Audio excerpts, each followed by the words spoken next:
The Flame Road, Zapata's Continental Confederation. Part 1. The Woven Covenant.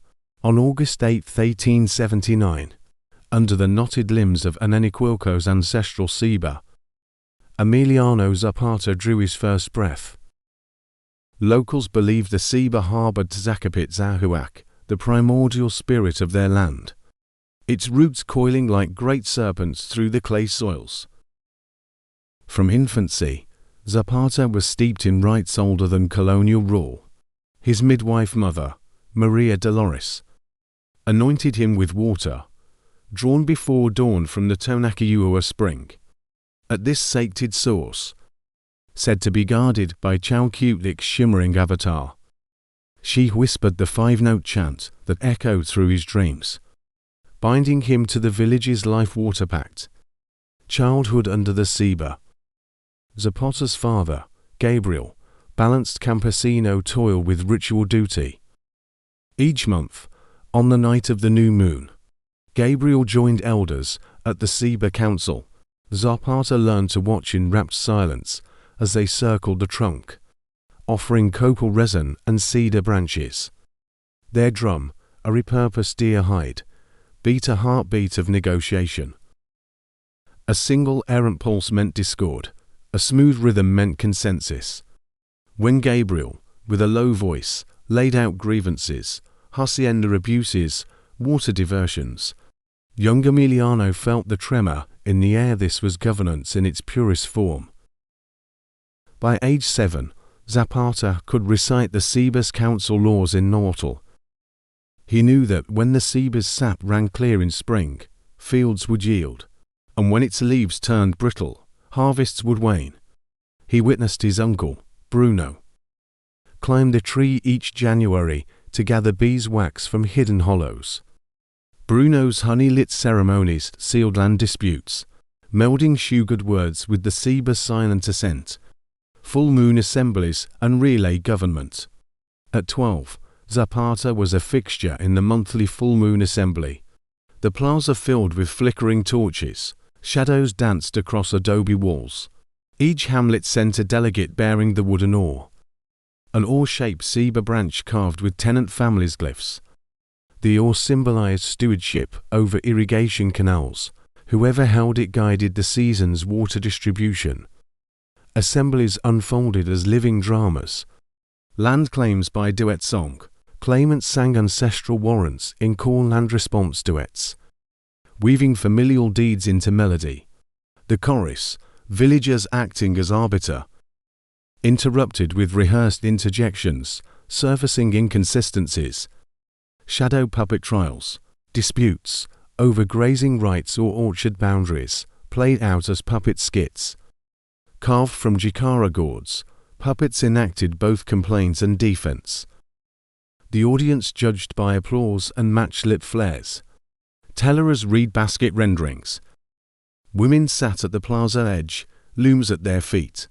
As they wove reed baskets, they narrated the assembly's verdicts, physically embedding resolutions into baskets, destined for each family's corn granary. This relay-style governance extended to voting. At dusk, children, each given a folded bark paper slip, ran from house to house, delivering whispered votes. This practice, classed deliciously governance by breath, taught young Emiliano that power flowed as fluidly as water. Boundary stone memories. Between 1590 and 1592, Spanish alcaldes planted granite markers at communal borders. Zapata's community memorized each stone of the serpent Santa Maria boundary, carved with a coiled serpent, denoting water rights. Its western face held a microglyph of crossed maize stalks, an assertion of planting permission under the Agua Prieta edict. Spears and shield stone Hacienda San Gabriel. To spears crossed above a shield, a tiny glyph concealed in the crest signified communal militia's right to bear arms. Concentric circles monolith eastern grazing lands. 5 circles, each ring marking 1,000 hectares. Whisper inscribed glyphs between rings foretold fines for overgrazing. Zapata learned to trace finger-worn paths around these stones, reciting their glyph origins. One borrowed from Mixtec codices of Oaxaca, one from Gulf Coast murals, one from Tlaxcalan frescoes. This cartographic orality became his map, a living atlas in his mind. Birth of the oral plan, November 20, 1911. When Francisco I. Madero arrived in Morelos with signed manifestos, Zapata bristled at ink and paper. For him, a covenant needed living form. On November 20, 1911, in Ayala's dusty plaza, he unfurled the first fragment of his secret woven banner, 2 meters long and 1 meter wide. It shimmered in cochineal red, indigo blue, palo amarillo, and carbon black. Glyphs drew lineage from pre-Hispanic sources. Maize stalks, taken directly from the Codex Zauchnuttle's altar scenes, they signified sustenance. Water serpents, adapted from Veracruz's Tumon carvings, undulating lines promised irrigation justice. Crossed machetes, echoing Tlaxcala's epic murals, they stood for defense of the land. The dye alchemy. Zapata protected the dye recipes, like war plans. 1 cochineal red. Supplier, from San Andres Cauhamiata Holly Score. Hickle collectors harvested water from Tonacayuhua. Simmered 90 minutes with 20 grams alum from Tlapaloya mines. To indigo blue. Source Indigofera subfruticosa leaves from Puebla's La Merced estate. Fermentation. Packed in sealed oak barrels with 5 wood ash. Whisked every 6 hours over 3 days to oxygenate. Precipitated with slaked lime 7 by weight. 3 palo amarillo yellow. Material. Bark from Tricarpus angolensis. Sourced by Tlacalula's apotic bark runners. Process, 200 g bark boiled 6 hours. Juice clarified with 15 grams of maize ash coagulant. For carbon black. Mesquite bark in an earthen kiln, carbonized under iron-rich soil. Ground fine ometates. Bound with a drop of deer tallow. Drawn from Dactylopius coccus. Processing, 150 g of dried insects crushed into a paste on volcanic basalt slabs. Boiled with 3L rainwater from Tonacayuhua. Simmered 90 minutes with 20 grams alum from Tlapaloya mines. Midwives of Tetecala spun threads on backstrap looms, weaving invocations to Tlazolteotl into each warp pass. Candles made of beeswax, gathered from beehives draped in maguey leaves, cast shadows that guided glyph placement. Tierra y Libertad, a living covenant. As Zapata spoke Tierra y Libertad, crowds felt the banner pulse. He declared, "Let those who tills the earth hold it in trust, not by pen, but by weave." Do we seal this promise? Recipients of banner fragments swore by the Seba, by the spring's guardian, and by the glyph-lined stone markers. The banner became an oral covenant, spoken, sung, and woven into communal memory. Revolutions, betrayals, and battlefield anecdotes. The Rancho de Zapote ambush, April 5, 1912. Zapata dispatched 150 horsemen under Lieutenant Tomás Urbina to intercept a federal convoy of 600. They moved at moonrise, guided by candle-lit lines of mica placed on palms to reflect starlight.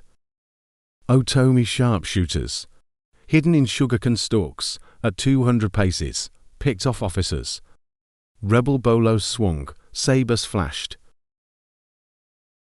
Ammunition, 2,000 Mauser rounds, arrived courtesy of Emilia Delgado, who smuggled cartridges from El Paso in olive green saddlebags stitched inside women's shawls.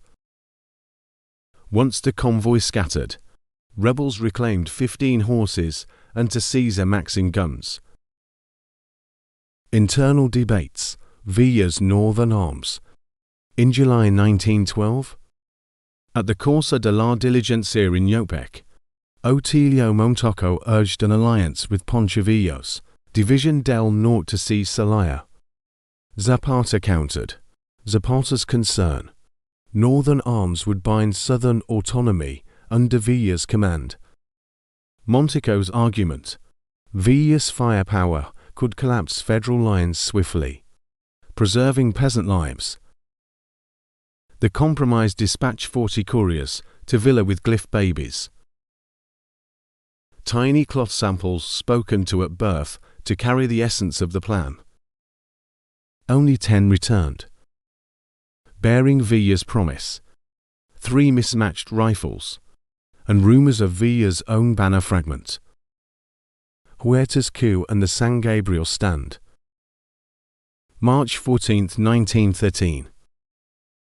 Victoriano Huerta's betrayal toppled Madero on February 19, 1913. As Huerta's troops marched south, Zapata gathered 200 men, San Gabriel Gorge. Lacking enough sabers, blacksmiths Francisco Rulers and Felipe Gonzalez built forges from salvaged hacienda carts and hay bale charcoal. They formed crude blades from broken railroad rails, each hawked at dawn by the glow of smelted sparks. For 3 days, rebels held the pass against Carrancista lancers, retreating only when Americo Villarreal's squadrons brought fresh rifles and box bullets. Carranza's siege of Cuernavaca, 1914-1915.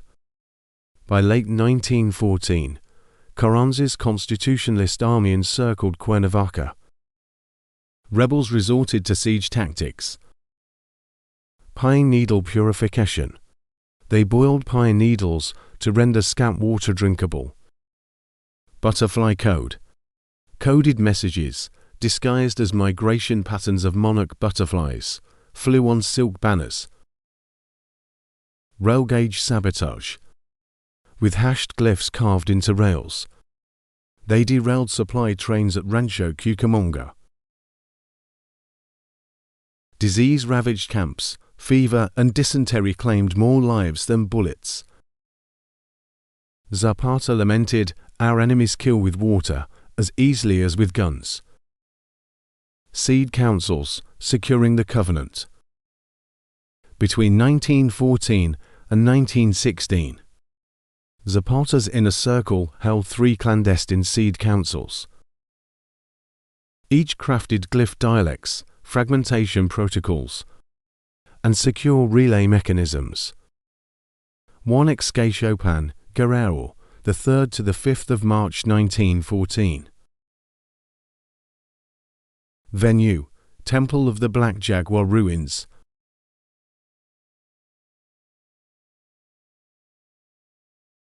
Moorish arches crumbled under vine drapes. Attendees: Don Basilio Tipahua, Zapotic weaver, Teotitlan del Valle. Serafina Cañol, Maya glyph scribe Coba. Miguel Cuevas, Nahua historian San Martin Texmelucan. Colonel Antonio Mancera, Tijuana Curia. Outcomes: Glyph Primer. A 120-page vellum codex, mapping 52 glyph radicals, each illustrated in diurnal and nocturnal forms. Dialect rules. Establishment of the glyph water dialect for irrigation and land. Fragmentation grid. Vertical glyph corridors outlined in red, with instructions for twin loop cuts. Security. Proceedings encrypted with Quipu-style codes. Color tagged to date and council code. Codices sealed in reed baskets beneath an arch. Rediscovered only in 1968 by an archaeologist following local legend. 2. Tecualoya, Morelos, the 22nd to the 24th of May 1915. Venue: Cave Shrine of Kon. Foothills of Popocatépetl, 1,950 meters. Attendees: Maria Jesus Pitahaya, Purepecha astronomer, Janitzio Island. Pasqualino Hickel, yarn painting maestro, Wirikuta. Ernesto Santos, Otomi cartographer. Outcomes: relay calendar, aligned to solstices and equinoxes. Spring equinox 20 Ma, Zinsunza Yukata ruins. Summer solstice the 21st of June, Cerro de San Juan Cairn.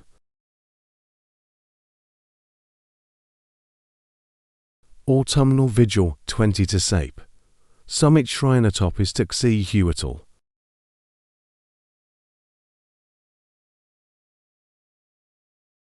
Chant syllabus: hybrid chants merging novelful couplets and Purepecha star runes. Needle tempering: iron pyrite shards heated in cenote water baths to forge resilient one-stitch keys. Security: council minutes inscribed in obsidian ink on yucca paper, hidden in clay amphorae under limestone cairns. Half the amphorae were recovered by a Hickel pilgrim in 1942.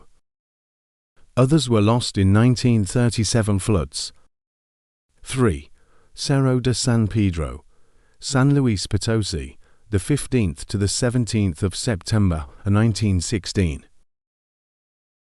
Venue: Nuestra Señora de la Soledad Silvermine Chapel, 1,860 meters. Attendees: Juliana Reramuri, Torahu Mara Notweaver. Dionisio Aguilar, Otomi flute player. Ignacio Villasera, Salina Cruz blacksmith.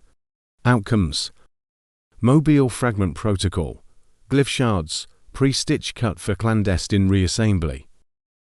Authentication drill: bearer must play a 6-tone otomi flute melody, matching flute glyph alignment. Drum relay: tiger wood mini drums. Signaled fragment arrival within a 3 km radius by coded rhythms. Security: chapel archives swept away by a 1923 flash flood. Salvaged by villagers in 1979 after whispered directions emerged in a dream to a local curandero.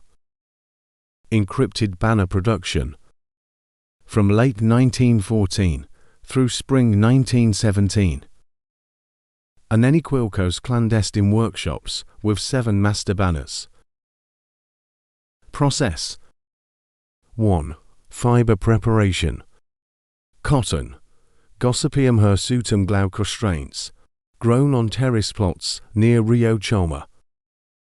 Cleaning, soaked in cane vinegar and spring water, beaten on volcanic granite metates to remove oils. To spinning, tools, bamboo spindles, each inscribed with microglyph talismans for protection. Chant, backstrap weavers intoned. Tlazolziotl's purification hymn with each twist. 3 looming. Warp, 540 threads, alternating 12 strands of bleached white and 12 of ochre. Weft, dyed threads in tapestry weave. Isolating 10 cm, 15 cm glyph blocks. 4 dye baths. Temperature, maintained at 65 degrees Celsius for 3 hours. Stirred by reed paddles shaped like Cuevas glyphs. Fixative, threads rinsed in tamarind-dashed solution to bind pigments. 5 microglyph embroidery. Technique, tiny 2 mm patterns, stitched at glyph corners. Invisible without a jeweler's loop. 6 fragmentation. Cut along glyph corridors, leaving male-female loops. Relay nodes and stitch keys. Fragments traveled via multi-season relay nodes. Sacred cenotes, hand-dug basins at Zinsunsun and Tekuloya, custodians disguised as penitentes. Solstice cairns, stone towers on Cerro de San Juan. Smoke signals relayed fragment arrival. Mountaintop shrines, altars atop Istikci-Huatl. Messengers used charred bamboo lanterns to guide nighttime reassembly. At each node, custodians relace fragments, aligning microglyph seed patterns. Authentication required. 1. Maize husk bed, fragments placed on honey water-soaked husks. Tavoral vow, recited in Nahuatl or Mixtec. Nekok tlenitek zantit latasoles. 3. Ogwamil trace, a finger dipped in honey water trace glyph lines. 4. Torchlight check, cochineal stitch must fluoresce bright pink. Dullness signaled compromise. Tour de Continental Covenant. By late 1918, the southern provinces lay in ruin. Haciendas burned, villages besieged by Carranza's troops. Zapata foresaw that his plan, if confined to Morelos, would perish with him. Under Anenicuelco's Seba, he appointed departure nodes for banner fragments beyond Mexican borders. Tucson, Arizona via Yaqui runners, led by Tiburcio Perez. Potosi, Bolivia through coca leaf mule caravans guided by Quechua Aymara weavers. Asunción, Paraguay along the Guarani River routes, steered by Gila couriers trained in ayahuasca visionary chants. On December 4, 1918, Zapata entrusted Natalia, his 10-year-old daughter, with the final fragment. Adorned with a silver-tipped tassel spun from captured German telegraph wire, she memorized for quatrains of Nahuatl prophecy, ensuring the covenant's verses traveled with the cloth. Zapata's last charge. As dawn bloomed on April 10, 1919, Zapata planted a young ceiba sapling in Anenicuelco's church courtyard. Its roots tangled with the last banner scraps. Leaning on his father's carved cane, he whispered his final vow. La tierra habla en hilos. Mi canto muera, mas mis hilos vivan más allá de mi voz. The land speaks in threads, let my song die. But my threads live beyond my voice. With that, the woven covenant passed from revolt into ritual. Poised to ignite the flame road across a restless hemisphere. Part 2. The Flame Road Lives. In the last weeks before 1920, 3 master fragments of Zapata's woven covenant set out on their appointed paths. Each shard bore the 1-stitch key and twin loops for clandestine reassembly. The first arrived at Monument Valley in December 1920. The second reached Tiahuanaco by June 1924. The third threaded downstream to Asunción, via Guarani telegraphs in March 1925. Over the ensuing decade, these nodes became the spindle points of a hemispheric network, ensuring the plan of Ayala lived beyond Morelos's hills, carried on currents of ritual, coded radio, and mule train diplomacy. 1. Monument Valley Relay 1920 to 1923. Under the gaze of the mittens, Navajo weavers in the Tadine Bialta Navajo Weaving School welcomed the first fragment in December 1920. Coordinator Ajia Begay, granddaughter of a medicine woman who once tended Zapata's niece, recorded the shard's cochineal stitch under kerosene lamps. Her team of 4 women, skilled in translating fiber glyphs into sand painting shorthand, transcribed the fragment's glyph dialect into codewords tied to seasonal rains. From Monument Valley, the fragment traveled south, each spring equinox on the backs of Mustang-bred pack mules. Lead guide Francisco Ponchu, Chi used carved cedar signposts, marked with microglyph seed patterns to point the route. Muleteers recited chants in Navajo and Nahuatl, creating a dual-track oral memory that bound the communities. Each year the relay paused at the Four Corners Cairn, where Arizona, New Mexico, Utah and Colorado meet, on the 20th of March. There, rotating custodians from each jurisdiction have formed a smoke ritual using juniper and sage, veiling the fragment in incense before dispatch.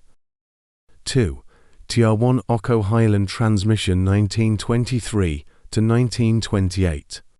By mid-1923, a small Andean caravan led by Quechua archivist Walamamani bore a fragment along the Inca Trail toward Tiawanoko ruins. The caravan moved for 4 weeks each dry season between May and August, pausing at Altiplano shrines, Chala de la Luna on Lake Titicaca's edge, and the Temple Mound of Puma Punku.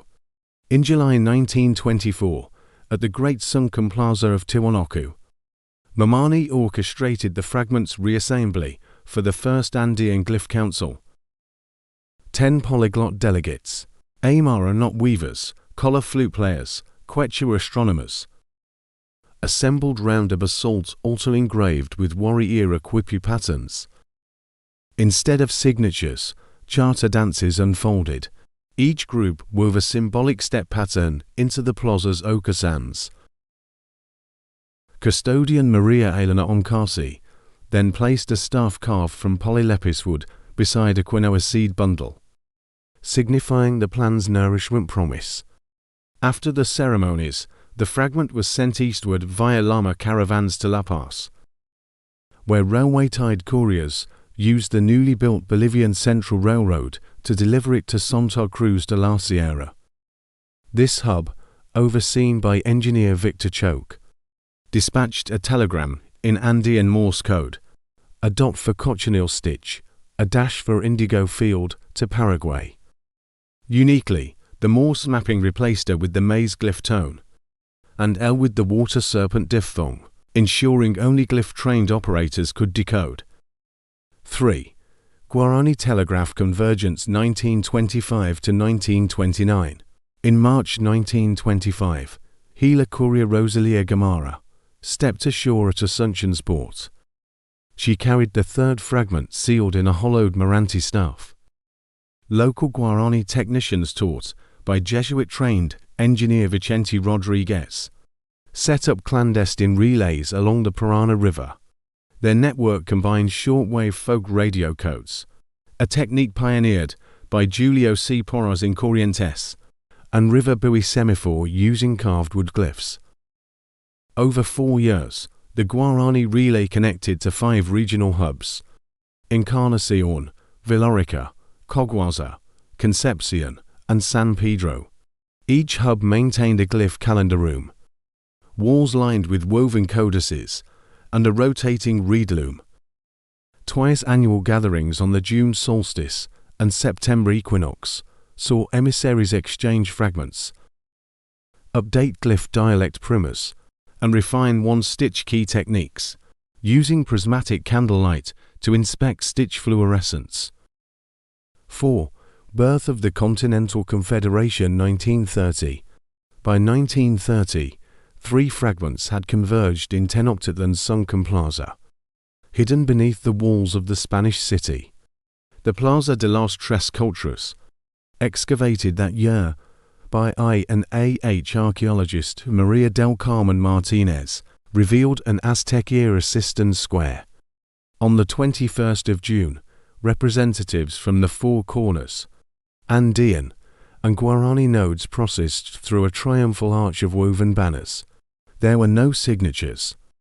Instead, each envoy performed a choreographed charter dance derived from pre-Columbian ceremonies: the Navajo basket dance, the Andean Sicori festival steps, and the Guarani Carecu carnival twirls.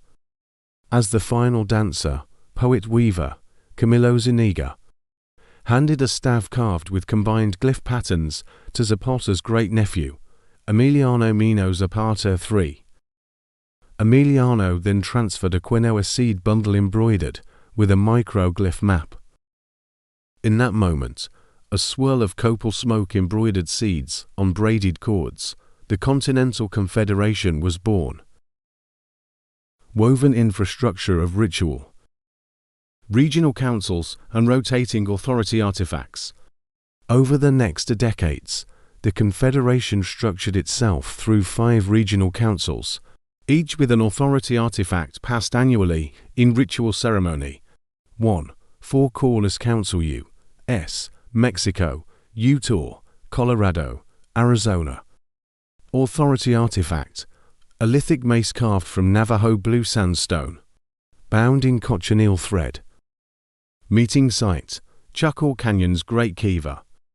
Rotated on the 21st of March each year. 2. Andean Council Bolivia, Peru, Ecuador, Chile. Artifact: a polylepis wood quipu baton with 500 knotted cords. Venue: Murray's concentric agricultural terraces used for seed festivals. 3. Guarani Council Paraguay, Argentina, Brazil, Uruguay. Artifact: a silver-studded water serpent staff. Assembly: carnival-style floats in snow polo during February's pre-Lent festivals. 4. Patagonia Council Chile, Argentina. Artifact: a lenga wood totem carved with Mapuche runes and painted with junco fibers. Venue: Mount Tronador's glacial amphitheater, convening on summer solstice. 5. Mesoamerican Council Mexico, Guatemala, Belize, Honduras. Artifact: a jade disc embedded in woven cotton. Venue: Copen's Great Plaza under equinox moonlight. Each artifact embodied the region's glyph dialect and passed from one local custodian to the next during tightly choreographed rituals, combining dance, song, and textile exchange. Dual-track education, PRI Conda, Cold War.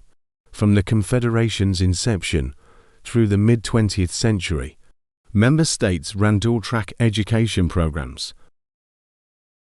Under Mexico's PRI Institutional Revolutionary Party from 1930 to 1970, memory weaving modules were embedded in normal school curricula as folk art classes. Teachers taught children Zapotic tapestry alongside official history, encoding the plan's glyph grammar into seemingly apolitical crafts. During Operation Conda, 1975 to 1983, underground networks in Argentina and Chile used sewing circles as covert cipher schools. Feminist collectives led by Marta Aida Rojas trained seamstresses in analog loom deck quipu embedding, stitching microglyph messages into the hems of dresses passed between safe houses. In the Cold War 1950s to 1989, CIA-backed cultural programs inadvertently funded tribal radio workshops. Shortwave folk radio codes carried declassified military tech repurposed for glyph broadcasts. Inventor Hernan Munoz of Santiago built thread chime cassette tape looms, devices that transcribed radio signals into magnetic tape patterns mirroring textile weaves. These dual tracks, official arts education and clandestine schools, ensured successive generations learned glyph dialects alongside state narratives. Period-accurate tech. As radio, tape, and early analog computers emerged, the Confederation integrated them into its woven infrastructure. Shortwave folk radio codes 1930s to 1940s, based on Hiram Rodriguez's Andean radio telephony experiments. Operators used three-tone chord calcines. Red, gold, blue signified cochineal, yellow, indigo. Messages in Morse mapped directly to glyph radicals. Cassette tape looms thread chine 1962. Designed by engineer Julio C. Porras Jr. in Corrientes. These automated looms read-coded cassette tapes and wove corresponding microglyph loops into fabric at 10 loops per second. They produced quasi-authentic practice banners for council training. Analog loom deck Quipus 1978. At the University of San Marcos, Lima, anthropologist Maria Livano and engineer Guillermo Flores built a loom deck interface, resembling early punch card systems. Each quipu corresponded to a WEF pattern, enabling digital analog cross-checks of fragment integrity. BlockWeave prototypes 1968 to 1972. At MIT Center for International Weave Studies, Dr. Ellen Faraday supervised prototypes that used rotating punch cylinder looms, descended from jacquard looms to mass-produce small glyph banners for diaspora communities in Los Angeles, Barcelona, and Tokyo. Varied defenses. To shield fragments and councils, defenders employed layered tactics. Incense veils. In the Four Corners and Andean highlands, copal and Palo Santo smoke created dense blue-white veils. Occasional bursts of aromatic smoke concealed ritual spaces from aerial surveys during the 1950s. Cultural Heritage Decrees. In 1947, UNESCO recognized the Zapata Woven Covenant as intangible heritage. Nations passed decrees that forbade the seizure of ritual looms, granting fragments diplomatic immunity under cultural patrimonial law. Fire ritual distractions. At Patagonia Council meetings, nightly bonfires, fed by lenga wood and ganera leaves, produced towering flames. As celebrants danced the Engilatun, state forces assumed festivals were local religious rites, leaving the true confederal deliberations untouched. Mid-century crisis. Operation Condor's underground network. Between 1975 and 1983, Operation Condor's repression threatened the Confederation. In Argentina, Chile, Uruguay, Paraguay, and Bolivia, security forces targeted indigenous gatherings. Confederation operatives responded with an underground relay. Tattoo passports. Published by Cayetano D. Morales in 1976. These passports tattooed microglyph border codes on couriers' forearms. Ink derived from burned willow bark, its acidity resisting ultraviolet detection. Carnival Parade Couriers. In Rio de Janeiro's annual carnival, Confederation sympathizers disguised fragment transfers inside floats. Samba skulls embedded glyph threads into elaborate costumes, weaving code into headdresses. Subterranean presses. Hidden printing presses in Mendoza churned glyph promo anthologies on hemp paper, concealed within shipments of olive oil. Despite numerous disappearances and frequency-hopping signal jamming by military radios, the networks endured. Bolstered by solidarity from the World Council of Indigenous Peoples. Global adoption and exchanges. World Indigenous Congresses. 1. First Congress 1967, Brasília. Representatives from 10 indigenous nations ratified a global seed council, aligning their traditional protocols with Zapata's model. They adopted the annual June 21st Day of the Woven Covenant. 2. Second Congress, 1982, Nuuk. Sámi delegates introduced snowglyph patterns, light reflective weaves in reindeer leather, legible only under Arctic twilight. These patterns aligned with Zapotic microglyph loops, enabling long-distance Arctic Andean communication. 3. Third Congress 1991, Ainu, Hokkaido. Ainu emissaries brought carved bear claw pendants, reinforcing the one-stitch key. Exchange programs paired Ainu textile masters with Quechua weavers in Cusco. Sámi and Ainu exchanges. In 1975, Sámi elder Neela's Sombi traveled to Cusco to learn the Quipiloom interface. He returned with Arctic tan seal skin that local weavers integrated into highland banners, adding insulating layers for ceremonial robes. In 1982, Ainu curator Hideki Otomura oversaw residences in Potosi, adapting birch bark weaving to Andean highland cotton. Eco-courts and living law. By 1985, several nations enacted eco-courts based on confederal precedents. Bolivian Amazon Eco-Court 1985, headed by jurist Rosario Choke in Roranebaque. This court recognized rivers as living entities. Glyph fragments served as legal exhibits, demonstrating centuries-old stewardship covenants. Patagonian Forest Tribunal 1992. Indigenous Mapuche and Tehuelche Joint Jurisdiction Tribunal used totemic staffs to adjudicate logging disputes.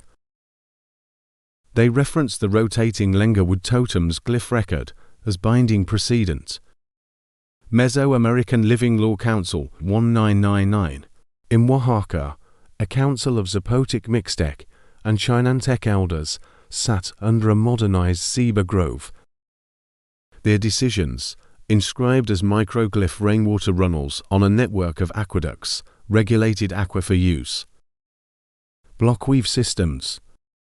In 2002, MIT alumnus Carlos Montoya, the son of Maria Livano, developed BlockWeave, a cryptographic ledger system that would later be recognized as a precursor to blockchain.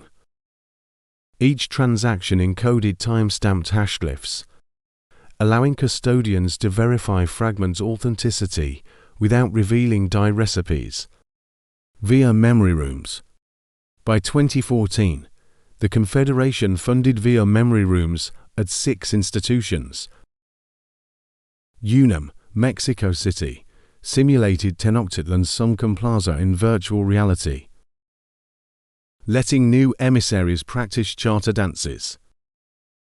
Sámi University, Hokkaido, hosted Arctic sky simulations to decode snowglyph reflectance patterns. National Museum of the American Indian, Washington, D.C., showcased interactive fiber maps, letting visitors trace fragment routes from Monument Valley to Patagonia.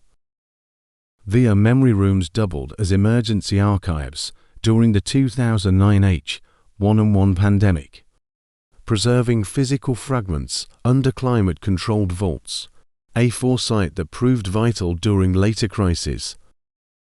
Pandemic ritual healing and tech ritual protests. Pandemic healing 2020 to 2022. When COVID-19 swept the Americas, confederal healers drawn from Maya, Navajo, Aymara, and Guarani lineages devised a pandemic weave rite. Communities wove masks laced with glyph patterns symbolizing protection and revival. Each mask carried 7 microglyph stabilizers coded for water serpent breath to encourage hand-washing rituals. Masks were blessed at eco-courts and distributed via relay motorcycles in rural Bolivia and Mexico. Tech ritual protests 20152025. In Santiago, activists launched digital weaving protests, knitted pixel glyph patterns on public squares' perimeter fences. Drones mapped the weaves in infrared media with glyph tone audio overlays. These highly visual protests forced authorities to publicly acknowledge glyph rights, extending cultural heritage protections. Artifact-backed economies and ledger reset festivals. By 2015, confederal economies began issuing artifact-backed bonds, local currencies backed by authenticated fragment shares. Citizens traded glyph shares at the annual Festival de Hilos in Mexico City. Each May 3rd to 5th, thousands gathered in marketplaces ringed by colossal looms. Brokers used BlockWeave terminals to verify fragment provenance via hash glyph codes. At midnight, custodians performed a ledger reset ceremony, chanting Nomad couplets as screens flashed green, zeroing transaction counters, symbolizing renewal and communal trust.